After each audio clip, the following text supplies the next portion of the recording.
Grandma sets down the carving knife and the last slice of Christmas roast. My brother clears his throat, rehearsed. We're at the oak table I grew up polishing. In the house everyone still calls ours. Then Diego says it, "Lena, we need to talk about your living situation." I keep cutting my ham into neat squares, my holiday tick, and ask, "What about it?"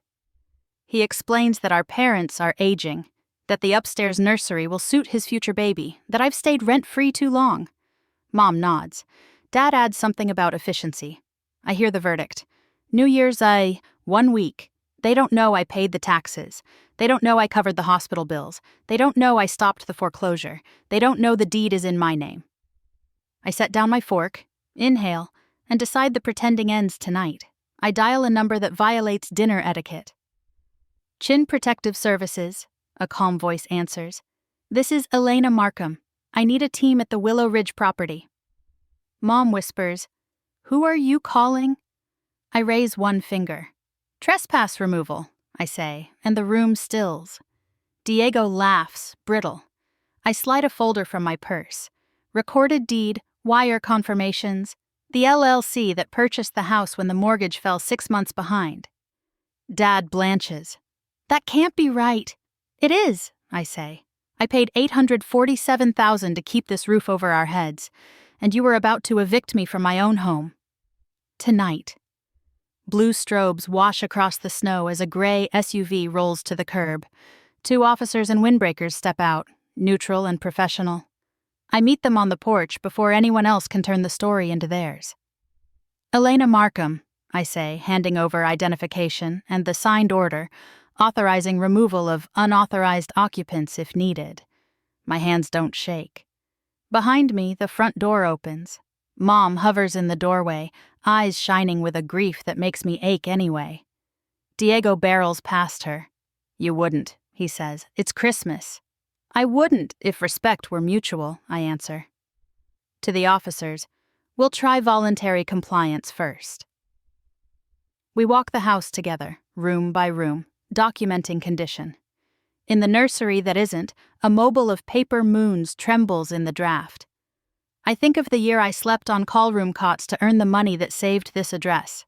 I think of the emails unreturned, the promises that dissolved whenever I asked for help with bills. Back in the foyer, I state terms evenly. You can stay as tenants under a written lease starting January 1st. Market rate minus 20% for family. I'll shoulder maintenance. You'll respect boundaries. If that doesn't work, you have 7 days to relocate. Either choice is lawful. Dad looks smaller in his cardigan. "Why didn't you tell us?" "Because every time I carried the weight, you pretended it was featherlight." I swallow. "I want a family, not a fable." The officers wait. The house listens, tonight. By morning, the storm settles into glittering calm. I brew coffee, lay out 3 copies of a plain lease, and open the windows to let the house breathe. When the doorbell rings, it's the notary, scarfed and punctual. I sign first, sealing the reality I created when everyone else looked away. Mom comes down in slippers, fingers worrying a rosary from her mother. She reads every line, twice. "Boundaries," she whispers, as if testing word for sharp edges.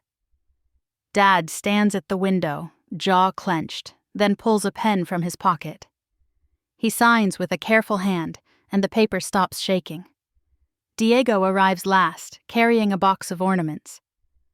"I found these in the attic," he says, eyes red but clear. He uses the pen, stops, starts again. "I don't want charity."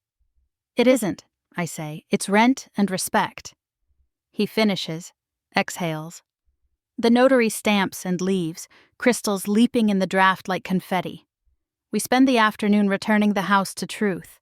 The nursery that isn't becomes a bright study with the old oak desk. The dining room loses the throne of expectations and gains ordinary chairs. I label a folder repairs and another holidays, and show everyone the shared calendar taped on the pantry door. At dusk, we eat soup from wide bowls. No speeches, no verdicts, just steam and bread and quiet. Later, I stand on the porch and flip the porch light on. One home, finally paid for, finally shared. Tonight, I keep the key.